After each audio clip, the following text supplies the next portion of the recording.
Welcome to today's City Council meeting, today, Monday, April 8th, 2024. I now call this meeting to order. Roll call, please. District 1, Councilmember Casey. Present. District 2, Councilmember Vieira. Here. District 4, Councilmember Martinez. Present. District 3, Vice Mayor Silvera. Here. Mayor Lopez. Here. Please stand for the invocation by Chris Henry from the Hope Tree Church, followed by the Pledge of Allegiance. I believe he is here in person. Welcome. Thank you. Bow our heads. Father, we thank you for this opportunity to come together, do this business. Lord, I thank you for the city of Ceres, the city that I grew up in and love so very much, what it means to my congregation. Lord, right now I lift up our police department as they, time and time again, put their lives on the line for us. May they continue to protect us and you protect them while they do that.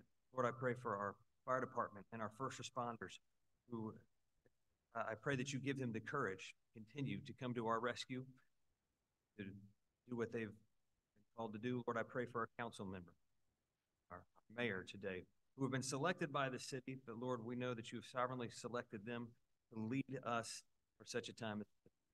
We pray for your wisdom in this meeting. In Jesus' name we pray. Amen.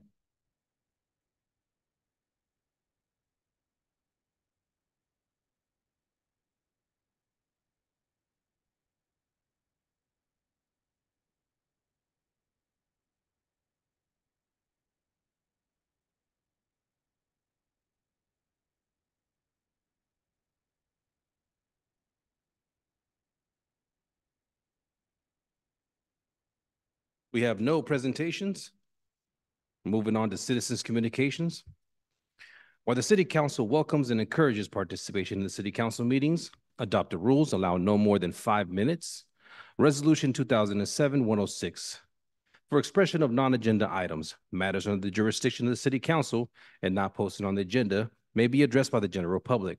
However, California law prohibits the City Council from taking any action on any matter which is not posted on the agenda, unless it is determined to be an emergency by the City Council.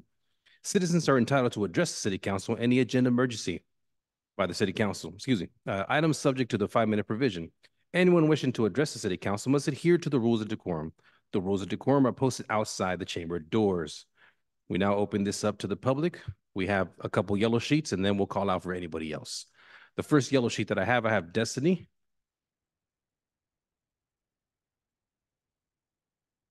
Thank you. Good evening, everyone. Destiny with Senator Marie Alvarado Gil. Just a few things to report legislation-wide and general stuff from our office. So Senator has all her bills by the first week of April 2024. All her bills have been referred to various Senate committees. In March, several bills passed out of the committee, including SB 1028, which is ABC licenses, SB 945, which focuses on wildfires, SB 1197, which is in-home respite services.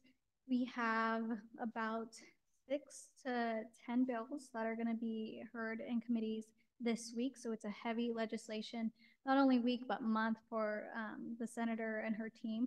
We have SB 1028, which is ABC licenses, will be in Senate appropriations.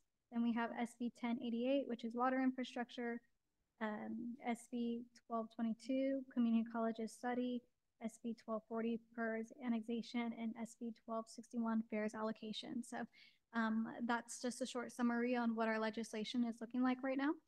Just a few more updates from our office. We are looking for 2 positions. We are hiring a district representative based in Modesto, and then we are hiring a legislation aide based in Sacramento. And some more things, we do have a lot of scholarships that we've been posting that the senator is luckily on the caucuses that do these scholarships. So we have the Latino Caucus Scholarship and the Minerva Scholarship one, and we post these on our social media as well on our weekly newsletter. So if anybody's interested to be on our weekly newsletter, that's where we put all our legislation, scholarships, not only from our team, but from various different community groups, and just general updates on what the senator's working on. And then our team does look forward to participate in the Love Stanislaus events. I will be at Love Ceres, and then the rest will be distributed throughout the district. So that's it. Thank you.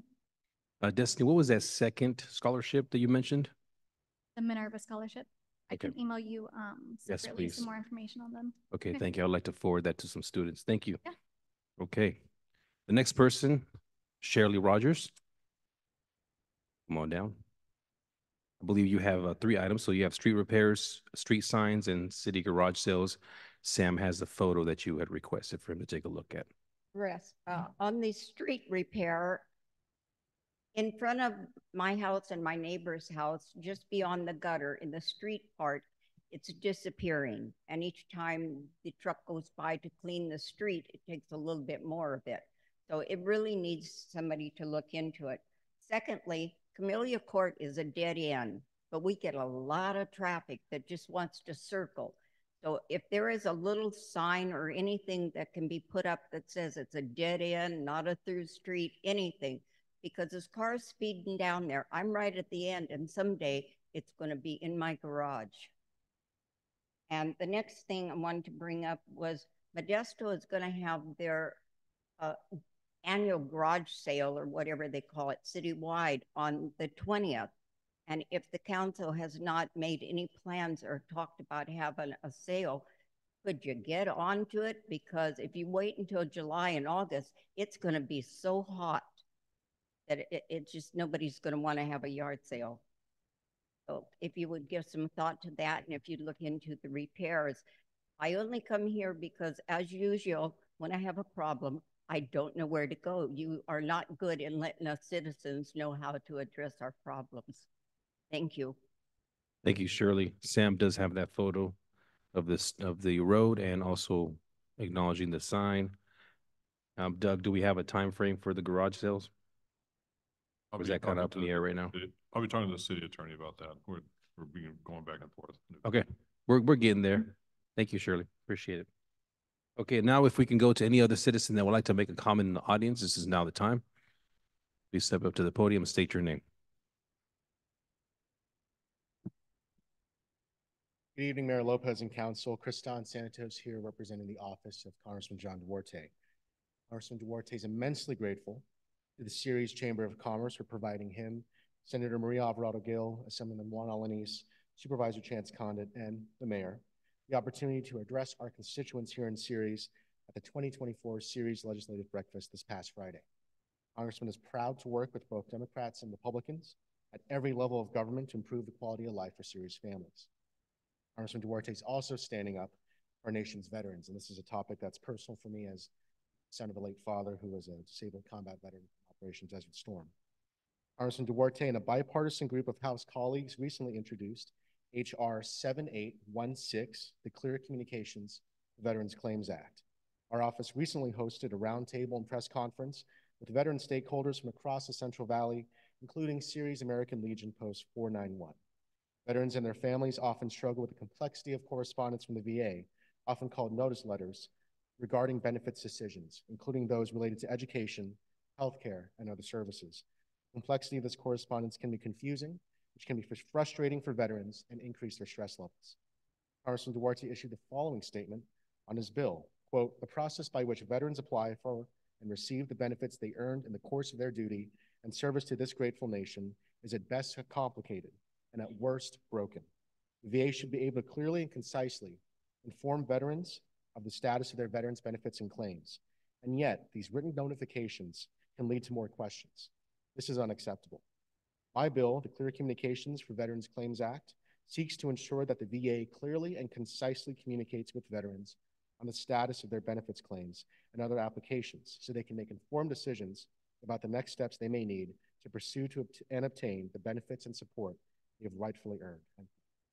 Specifically, the Clear Communications for Veterans Claims Act requires the Secretary of the VA to enter into an agreement with the federally funded Research and Development Center, FFRDC, to assess notice letters within 30 days after the Act's enactment, and also requires the Secretary within 90 days of receiving the assessment to submit the recommendations from the FFRDC to the Committees on Veterans Affairs in the Senate and the House, and to implement those recommendations.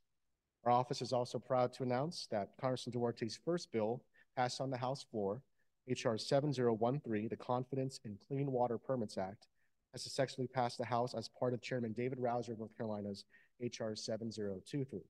Its passage puts us one step closer to clean water by guaranteeing that the National Pollutant Discharge Elimination Systems, NPDES permits, now provide clear and reliable listings of regulations, making them easily accessible and user-friendly for permit holders. Currently, the EPA's NPDES permit riders often include language in permits that provide loopholes for groups to sue and block permits needed for critical energy and other infrastructure improvements in the Central Valley. Congressman's provision closes those loopholes and limits opportunities for unwarranted lawsuits, codifying previously long-standing processes at the EPA to shield permit holders from liability, as long as they've acted in good faith and according to the terms of their Clean Water Act permit. This type of regulatory certainty and legal protection for Clean Water Act permit holders is necessary for improving our valley's water infrastructure. Thank you for your time. Thank you. Is there anybody else? Okay, seeing none. Any emails? No emails were received. Okay, the public period is now closed. Moving on, is there any conflicts of interest from the council? Seeing none, moving on to the consent calendar. All matters listed on the consent calendar are considered routine in nature to be enacted by a single motion unless otherwise requested by an individual council member or public for special consideration. Otherwise, the recommendation of staff will be acted upon by a roll call vote. Are there any members of the council who would like to pull an item? Seeing none. Any members of the public that would like to pull an item? Seeing none. I bring this back to the council for a motion. Make a motion to approve the consent calendar. Second. Roll call, please. Councilmember Casey, Yes. Councilmember Vieira, Yes. Councilmember Martinez, Aye. Vice Mayor Silvera, Yes. Mayor Lopez. Yes. Motion carries 5-0. Moving on to new business. Resolution number 2024, ratifying the appointment of Leah, Doug, he'll be on this. Simbalakis. There you go. To the position of Director of Community Development, approving an employment agreement and authorizing the city manager to execute the agreement. This goes to the city manager. Thank you for that, by the way. I know we try to practice, but I feel like you would be more appropriate. Mr. Mayor and council members, staff recommends the city council adopt the resolution ratifying the appointment of Leah Simbalakis to the position of Director of Community Development and approving her employment agreement. Little background regarding Leah. She's the Director of Community Development. Position has been vacant since February 26, 2024. The recruitment process to fill the position has been concluded, and Ms. Simbalakis was selected to fill that position. She is selected from a pool of highly qualified applicants and has undergone an intensive interview process with an interview panel, including the city manager, and checking all of her references. Ms. Simbalakis was offered the position pending ratification of the appointment and approval of the employment agreement by City Council. Ms. Simbalakis comes to us from the city of Manteca. She's currently the Deputy Director of Development Services Department there. She's responsible for overseeing 5 employees in the planning department, and she's also has a professional history which includes her planning back in San Jose, Administrative Services Director in the city of Houston before she went to Manteca.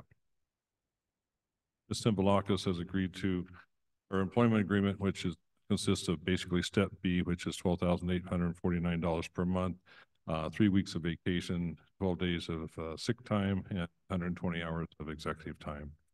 Funding for this position is already included in the current budget, and the services provided by Ms. Simbalakis will assist the city of Ceres in accompanying its goals or accomplishing its goals of enhanced government operations to provide quality of service to meet community needs.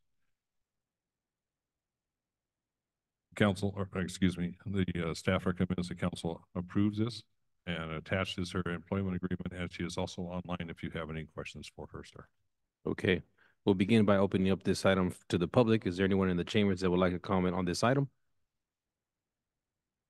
Sir, you state your name. Gene Akeley Series. A lot of times they have these people appointed. We find out after the fact, like tonight. I heard through the grapevine, we all hear that someone was appointed this position. And I'm wondering why they're not here tonight. And you said she was on,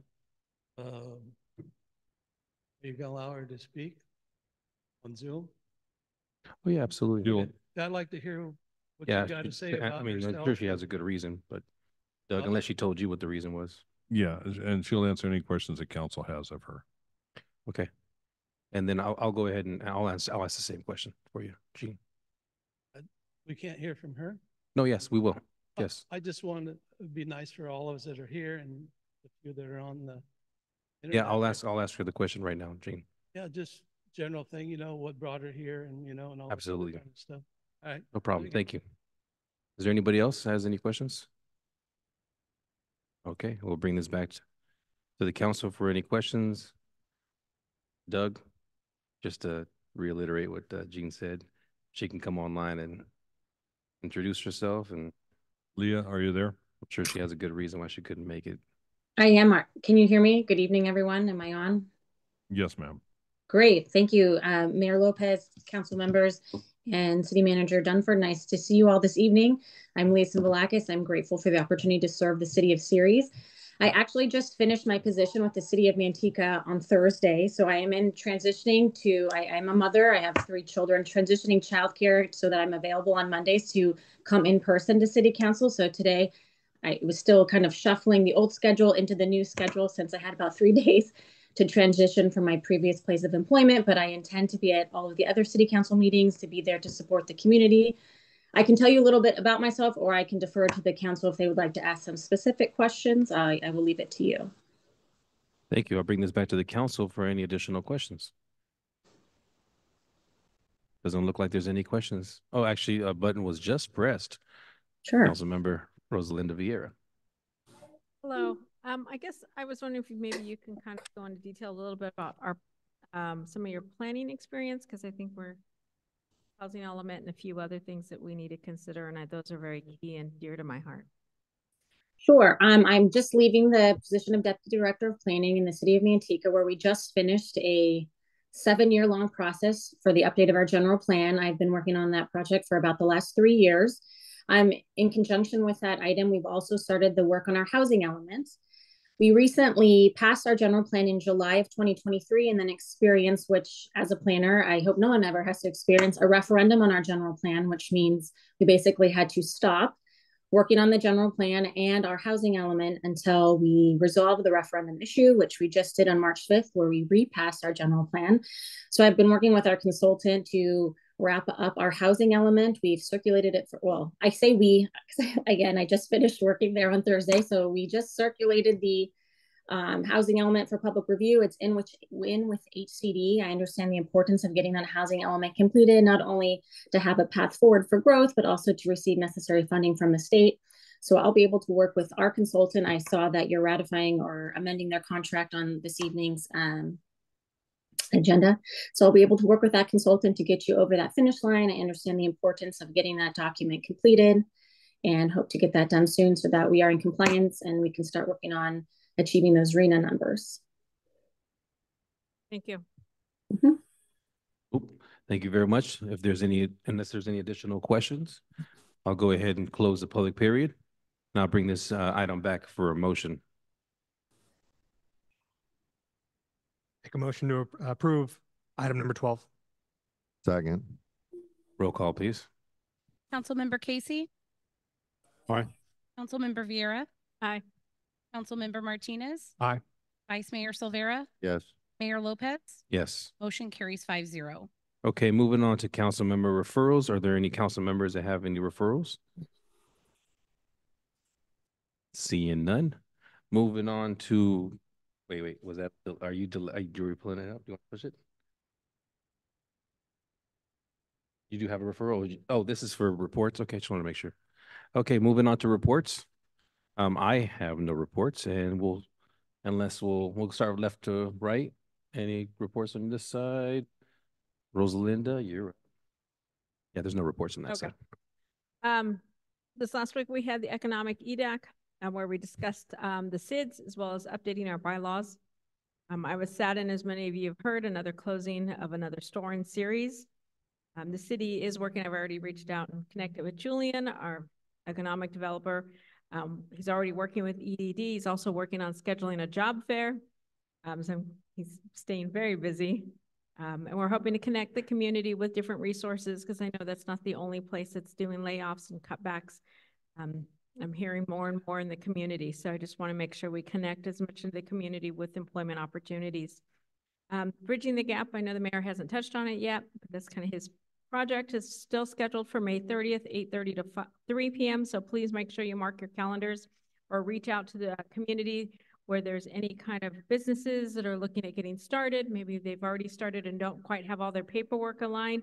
Let's get them here and let's get them the resources they need to get started.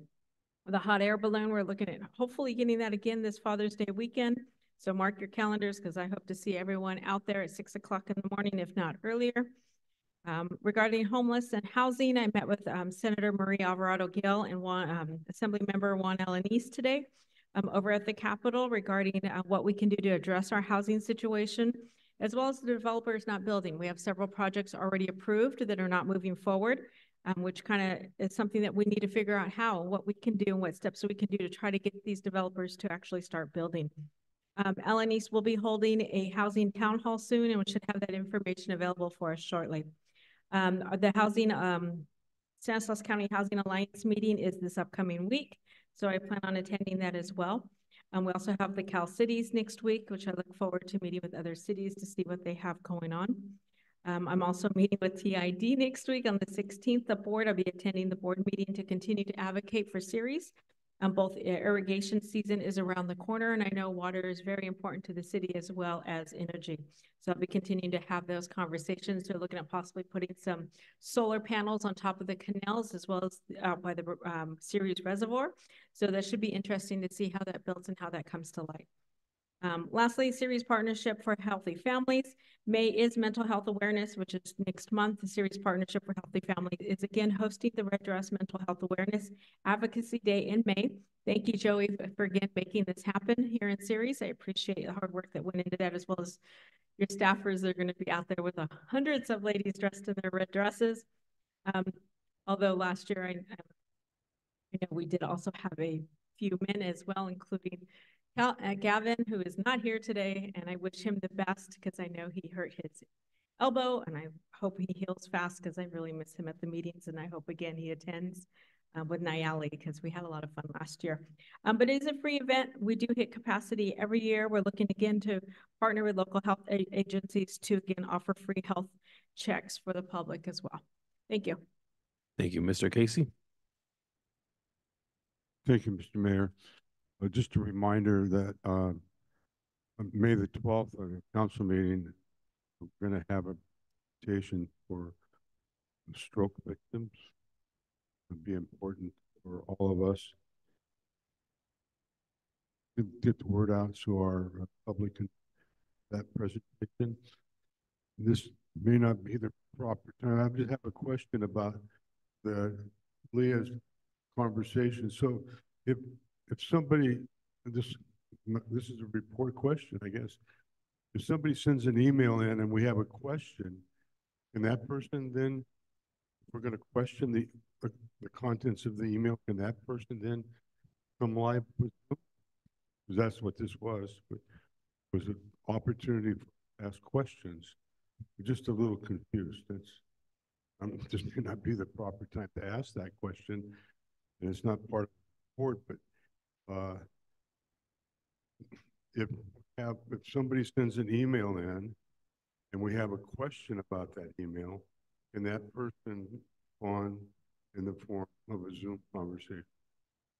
I think as the way it stands now, we could receive the emails, but there is no conversation to be had on Zoom back and forth with that person. Yeah, we'll read the email out, and then Casey, you can ask the questions, obviously. Yeah, are they attending in person or are they attending email? Or I think it's pretty simple. If somebody sends an email in because we're not allowing them to come live, and we have a question about that email, a question about their whatever it might be, will they be allowed to Zoom in and answer the question? I think that's a council decision because council voted that there would be no comments on Zoom and stuff. He could not show up in person. I think the answer is no. Well, I think it's up to the council. I mean, because the council made that decision. Thank you. All right, thank you, Mr. Casey. We'll go back to Mr. Martinez. Thank you, Mr. Mayor. I just had 3 items I just wanted to touch on. The first is that we finalized the Concerts in the Park bands, so we should be advertising for that pretty soon. The concert's going to start June 4th, so look for those advertisements. They'll be on social media and throughout the city. Second, about 2 weeks ago, the mayor and I were able to go to Hocus Marquez's tattoo parlor, where he just finished one of his murals and had an unveiling. And it's my understanding that his second mural, the one that'll be going up downtown, was just approved. So he should start working on that one pretty soon. And then finally, I just wanted to congratulate Destiny, Miss Condit, and our planning commissioner, Gary Condit, on their wedding that they had. So congratulations. Vice Mayor? I want to go back to referrals when we have a chance to, please. I did have something had in my head, That and should be no problem. comment that came up reminded me. That should be no problem. What is your referral? I would like to put back on the agenda a discussion about making the public be able to comment on Zoom like it used to be. Okay. Is that something that the council would like to entertain? Because I know that this was a councils and procedures. Well, I remember if we all remember, there was this craziness going on in the country that spurred that, and that's died down. And I think it's time to evaluate our position on whether we let our citizens that can't come to the meetings have a voice. Council members? Mayor, may I interrupt? Yes, you may. So with Vice Mayor Silvera's referral, how this will work is it'll be agendized for a future council meeting. And at that time, council will take consensus as to whether or not they would like to move forward with referral. So tonight, it's just him requesting that be placed on a future agenda. Future agenda will come back and council will take consensus on it. That is correct. Okay. Moving on to the city attorney, city manager first. Any reports? I have no report, sir. City attorney. No reports, just to introduce myself. I'm Josh Verinsky, sitting in for your normal city attorney, Nubia Goldstein. Thank you for having me this evening. Thank you. Anyone from the departments? No one? And I wasn't sure if Chance Condit was online. Doesn't look like it. Okay, thank you very much, everybody. There's no closed session today. This meeting is now adjourned.